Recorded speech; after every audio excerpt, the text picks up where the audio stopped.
I've received so many questions. I don't think we will have time to answer all, but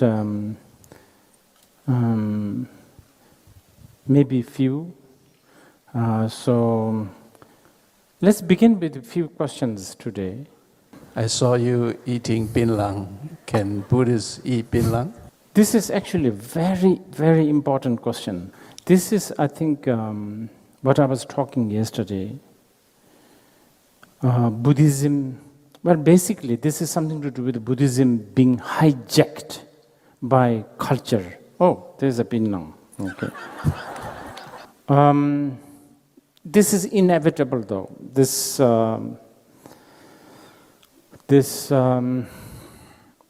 Because it's a bit like Buddhism needs to use a lot of methods. And the methods are always related to culture. The wisdom of the Buddhism has got nothing to do with the culture. So, for instance, like a scientist who is very experienced about science of gravity. Let's say the scientist has a baby, maybe a 1-year-old baby, and the baby is about to fall from a cliff. What is this scientist going to do? Talk about gravity? You know the truth about gravity to a baby? Much better to, I don't know, show what do you call it? Those bears, what do you call it? Teddy bear, stuffed teddy bear. And make all kinds of non-scientific noise, because the immediate necessity is to save the baby from falling. When the baby finish high school, then the scientist's father can teach about the gravity. So this is what we were talking yesterday about me. I was talking about how we have to be careful.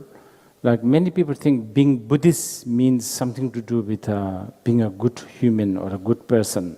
And a good person is very, very relative. Different society has a different meaning of good human being, good person. And individually also, the definition of a good person changes. So,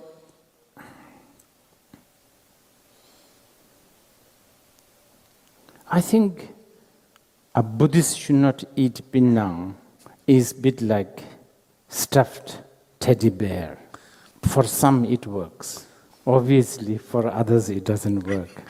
Okay, the next question. Honorable Chair, because we've been talking about normality, and you've mentioned yesterday there's no such thing as normality, I was wondering, what is a normal day in your life as a Rinpoche? Morality, right? Morality? Normality. Normal, okay. But her question is, how do you spend your day? Okay. I think with using this question, I will begin. I will begin with today's whatever. It's an appropriate question because here you are asked to. I'm supposed to. The whole course is about returning to normalcy, and you're hearing this from me, somewhat abnormal person. Well, as I said yesterday, I was sold, so that's not so normal, is it? And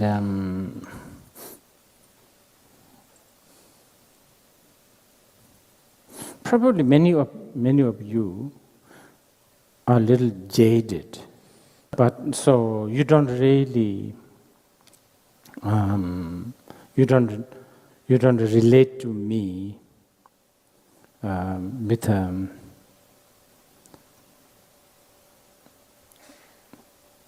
enough curiosity, so to speak. And also, I think the whole thing about the reincarnation, the tulkus, lamas, is a bit too abstract and obscure. It sort of is very much within some Himalayan culture. This is what I was saying yesterday. It's a bit like, I mean, if you have been told that this afternoon you are listening to, I don't know, a reincarnation of Elvis Presley, you will have a very strong curiosity, don't you think? Yeah. But anyway, yes, in many respects, my upbringing is maybe not that normal. And you can really say, what do you know about normalcy? You can ask, you can tell, you can challenge me with this. And yes, I will have to agree with you.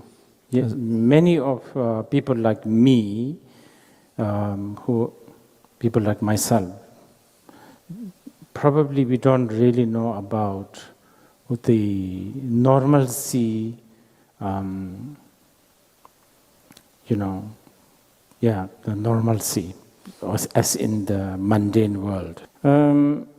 Of course, here, please make note, I'm not claiming that I'm so special in that kind of context of not normal, special as in really good and sublime. I'm somebody who, from a very young time, look upon by different people with a different attitude. And at times, it has put me into a very awkward situation. When I first went to Sichuan, this old man came to see me. And then I asked him, "Who are you?" He said, "Don't you know me? Give me my name." He has a total sort of belief, if you like, just acceptance. Because his name was given by supposedly my previous incarnation. At other time, I was traveling there for some time. In those days, that part was really remote, so we had to travel by horse, riding horse. And I hate riding horse because there's no seat belt and everything, you understand? I just don't like also. And this guy who helps me to ride and hold me, and sometimes you ride horse on a cliff, it's very scary. So I gave him towards the end of my trip, since we are coming closer to the motor road, I gave him my watch as, gift, because he was really helping me. I don't remember what watch, but it was sort of quite a good brand. So I gave him saying, you should wear this. This is a good brand. After a few days, when he's not wearing it. Then I asked him, I gave you a watch. Why are you not wearing it? Oh, he said, no, I'm wearing it. So he took off his locket. And locket is much smaller than the watch, So he opened the locket, and by then he already crushed the watch. And he has in his locket what appears to be sort of the main engine. The wrist is sort of the strap, and all the other parts, he cut it and he gave it to his family members. And he was a little bit embarrassed, and he was confessing, saying that I kept the best part, the engine. So the reason why I'm telling you this is I am somebody who also is looked upon by a lot of people like this. So the normalcy is a different kind of normalcy.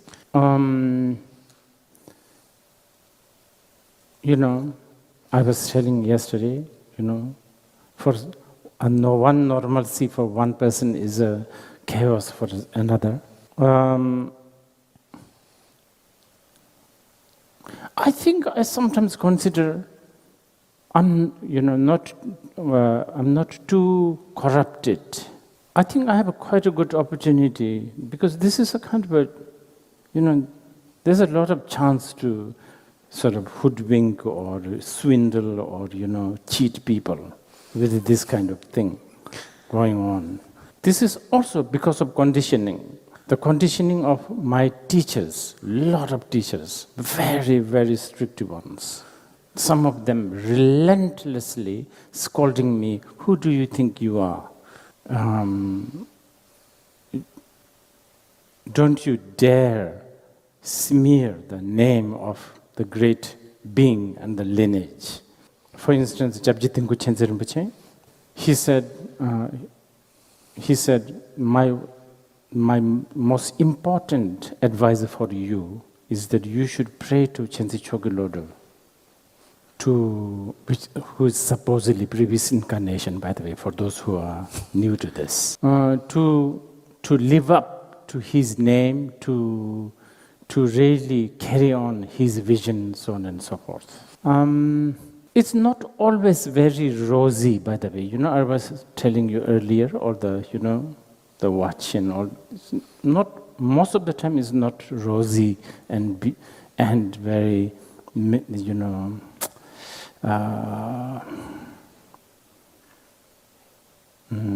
favorable. If you think this is favorable, it's not always like this. Because when you have this kind of title, this kind of position, you also become a subject of scrutiny. 1,000 eyes watching you all the time, what you do. And if you do good, they say, "Of course, you're supposedly that." And even if you do a little bit not good, they say, "What? What happened to you? Aren't you supposed to be that?" I'm trying to answer this question because normalcy for someone like me is definitely different. But as I said earlier, there is definitely people in my position, there is a definitely lack of understanding the normalcy of others. And this is probably one of the biggest weakness of the Tibetan Buddhist teachers. This doesn't mean that they're having such a good time all the time.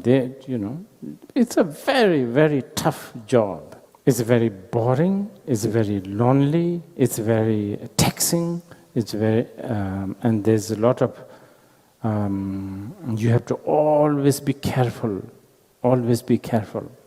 You are supposed, again, it depends now how confident one is and how much one bowed down to social expectation, how much agenda you have. It really depends on, what kind, what is it that you want to gain? Well, depending on that, who you take photograph with, should one smile or not, all of this creates phenomena. Okay, so normalcy. What does it really mean? Let us now discuss this. I think the normalcy has a sense of regularity, sort of something regular. And then there's something to do with a commonly accepted.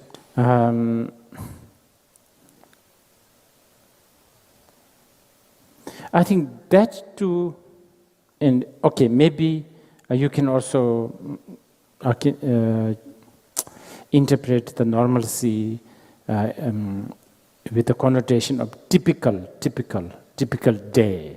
You can even say, it's kind of normal to have a little bit of earthquake in Taipei. It's sort of normal. It's a very typical of, having a grey sky in London or something like this. Yeah. So from this point of view, what are we talking about when we talk about normal human life? I think this is the big question, isn't it? I was talking to some kids, teenagers. Yeah, of course, many teenagers, I think, in their mind, having finishing their school, graduating from a good school, and then getting a job.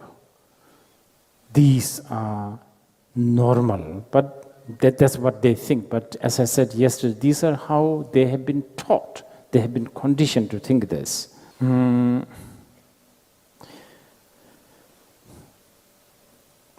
Just giving you some example. The example I just give you, like, okay, finish the school, getting a job. That's sort of commonly agreed normalcy, which is very dangerous, so dangerous. And then commonly agreed is a father must love their children. Mother must love their children. That's normal. That's normal. This is also very dangerous. And I was talking to a teenage girl. She's always talking about finding a partner, a boyfriend, I guess, who will understand her. Wow, that is just. But of course, I didn't reply to her like, wow. I said, really? Okay, this sounds good.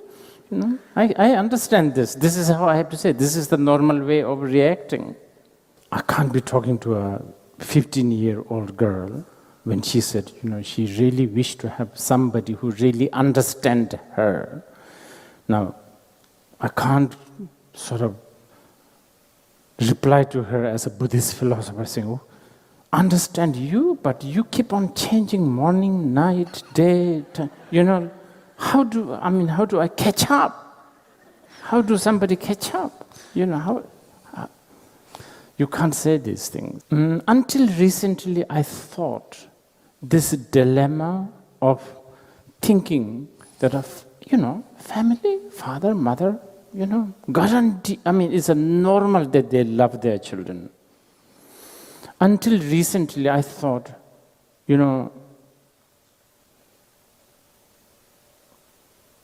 because now in the modern day, we have problems we have problems of, we have this really serious problems of children really feeling alienated, not loved, not cared, not understood by their family. And then, many parents are also very stressed and they have their reason not to behave as expected.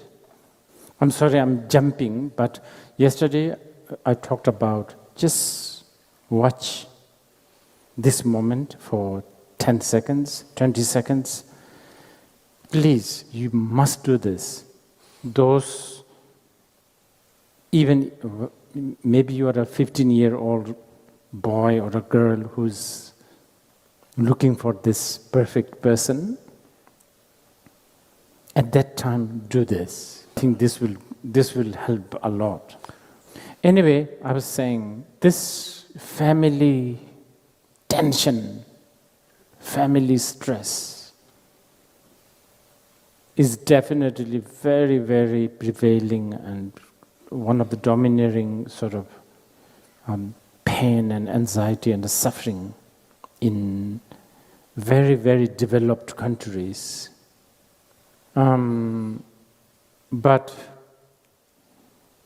even in a society that cherishes filial piety, now because you have a new conditioning, the condition of cherishing the individualism, creativity, and because of that, probably the challenge of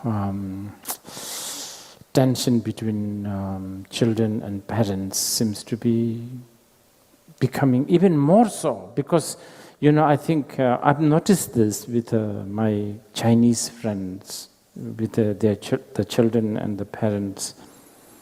There's almost like there's a duty to love, but then one part of your conditioning is, and also the reality is, parents also neglect the children, and all this is really disturbing the so-called normalcy. Okay, so I was talking about normalcy using the context of regular and common. But let's go much more deeper. Especially in Buddhism, if Buddhists talk about normalcy, we are not only talking about something that is regular or commonly accepted. We are then talking the normalcy in the context of natural and sane. Now this is a very big subject, isn't it? But first, let's go back to the 10 seconds one again. Okay, sane. What do we mean by sane? We can have many hours of conversation about that. Theory of that. I told you, the Indians and the Chinese, they have really dedicated so much pages and times and energy writing about this. But I really want to do something. I'm keep on coming back to this, something that is so practical. This 10 seconds thing. Because the thing is this, the moment I talk about sane and sanity and naturalness, I will be using a language. Wow, the language is not normal. By the time you surrender to language, sanity is gone.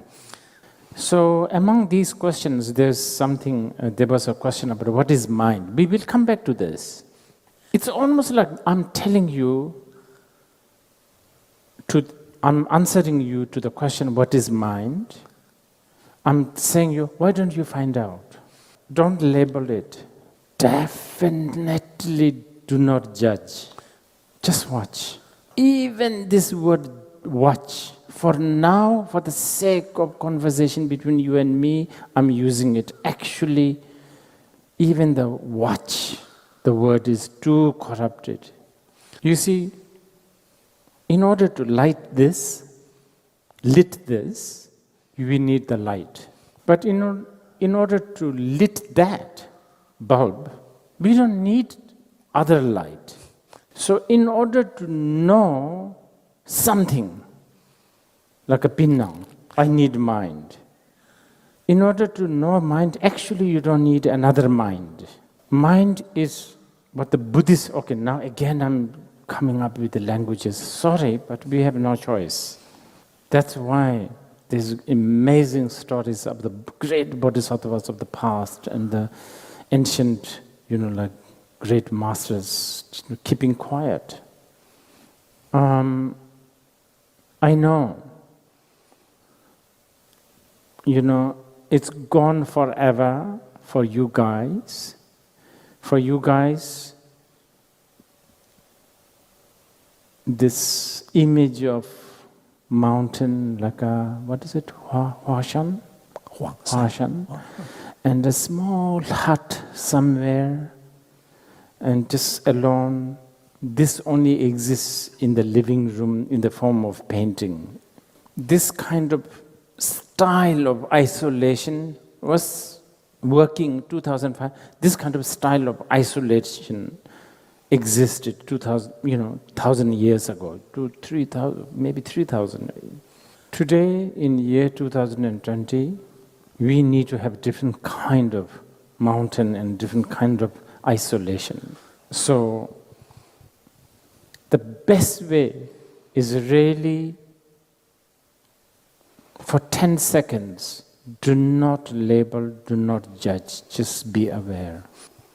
And don't hope for something special. That's the worst one. Many times people say, there's nothing, I've been looking at it for all these years, there's nothing. You will go beyond that if you keep on doing this. You will return and say, wow, there's a lot of things. So, the best is, without me corrupting this normalcy with the words and language. Okay. But you are here to listen to me, and I guess, I will kind of, I feel I need to explain, and probably it can help you to, have some sort of a appetite for this 10 seconds. Because I think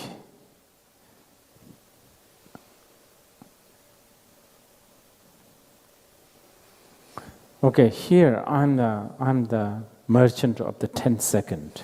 Okay, so here I'm selling you the 10 second. My job right now in the beginning is I want you to want the 10 second. This is what I need to do. So then I need to do this blah, blah, blah, blah, blah, all that.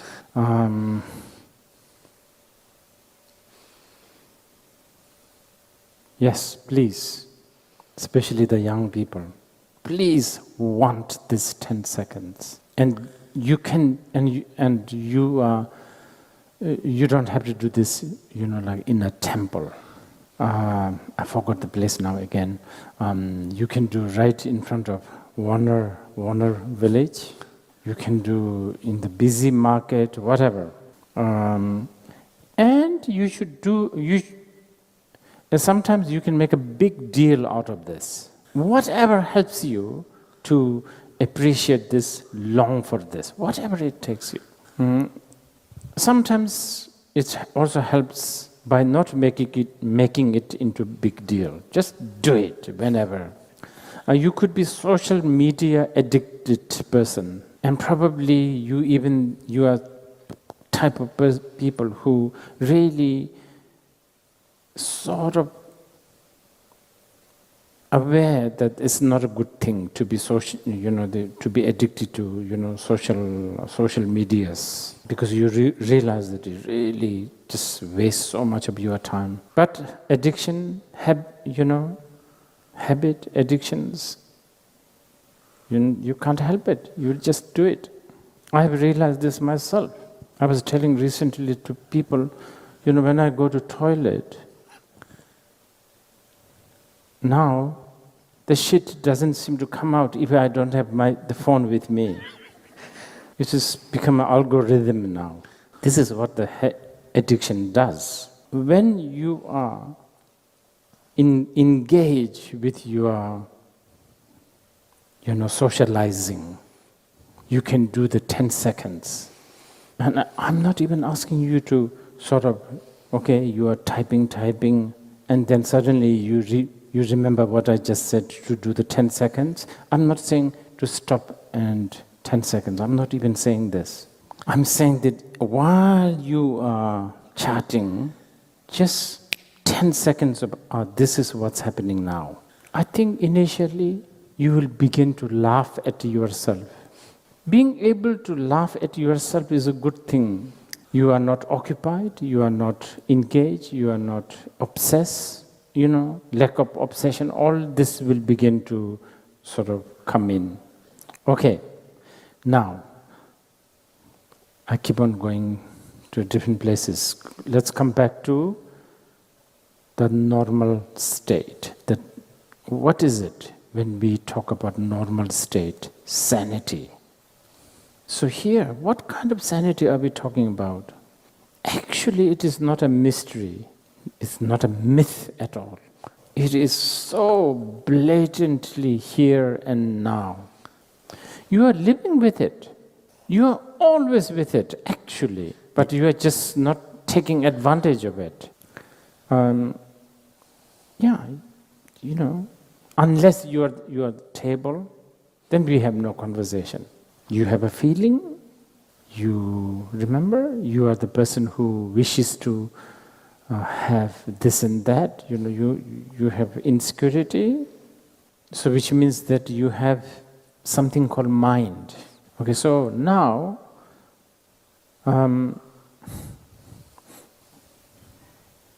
and this mind projects everything. It is this mind that projects all the phenomena surrounding us, beyond us.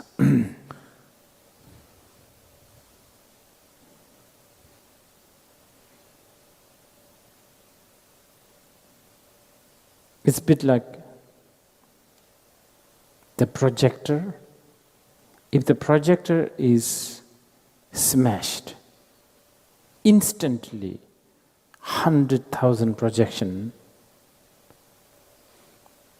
switched off.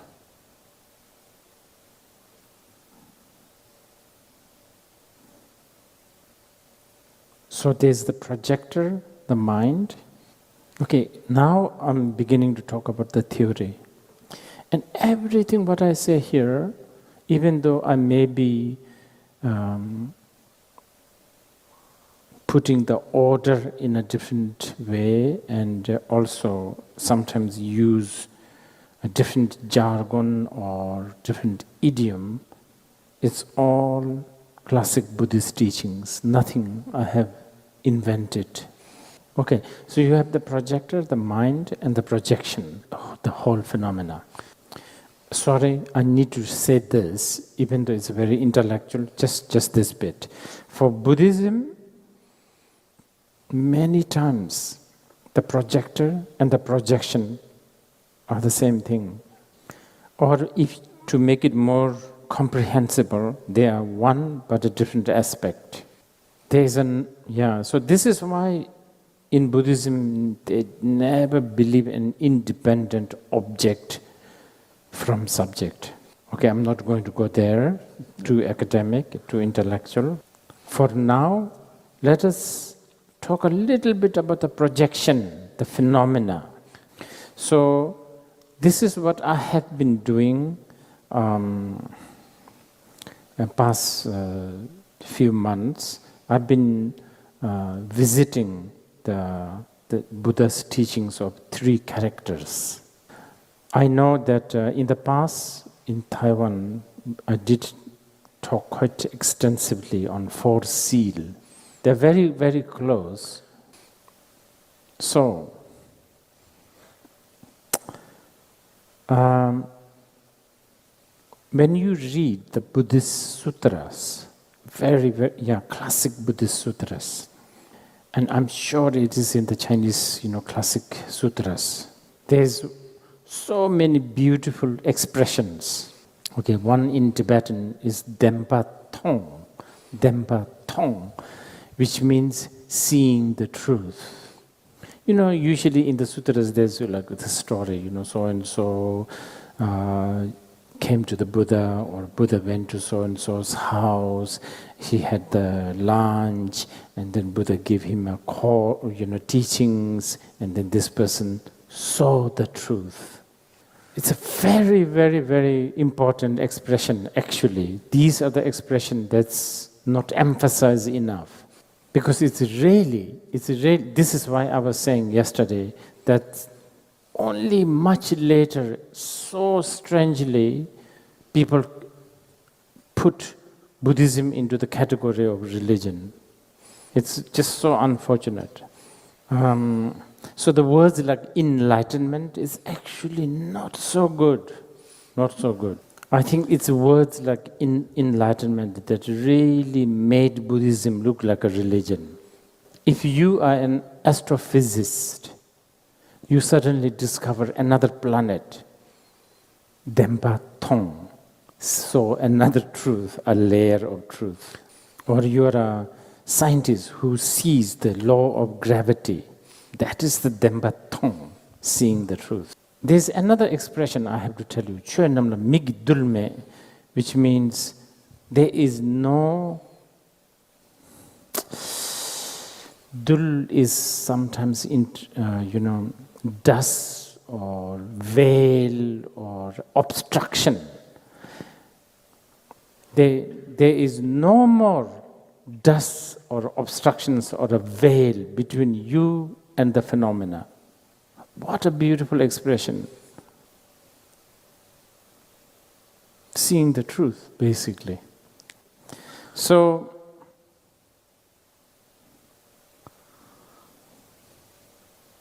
okay, the truth Okay, so in the three characters are basically anicca, dukkha, and anatta.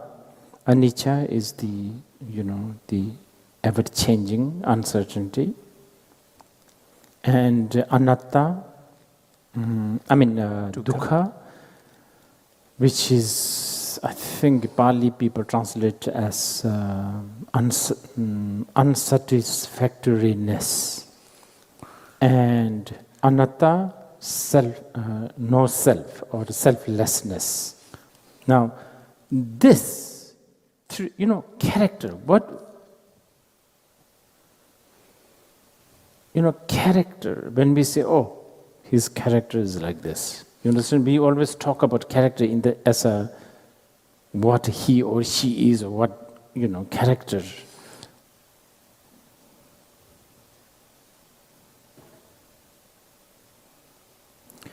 A property that defines the the individual, the nature. The character of fire is heat, I guess, something like that. It's kind.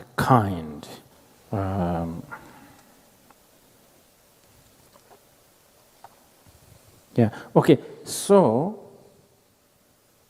what the Buddha is saying is that basically everything, all phenomena has these three characters. So this 15-year-old girl longing for this soulmate, if she has a little bit of understanding of anicca, anatta, and dukkha, the process of finding a boyfriend or a girlfriend or even maintaining the relationship is much more fun, much more, vast, much more, like I was saying yesterday, gliding. I'm sure many of you are business people, so you must have been constantly updated with your management course, leadership training. What does a leader need? One of the most important things about a leader is vision, isn't it? Now think about this. If a leader knows that everything has anicca, dukkha, and anatta, it's the biggest vision. This leader cannot be fooled. This just such a bird's eye view. And this is what I was talking yesterday also. I was saying, Siddhartha is right with everything. Parenting, leadership, business, politics, everything. Parenting. How much can it really help if we have these three characters? At least some sort of information in our head. So we take a break, and when we come back, we will talk a little bit more about these three characters. And also, during the break, I will not waste this.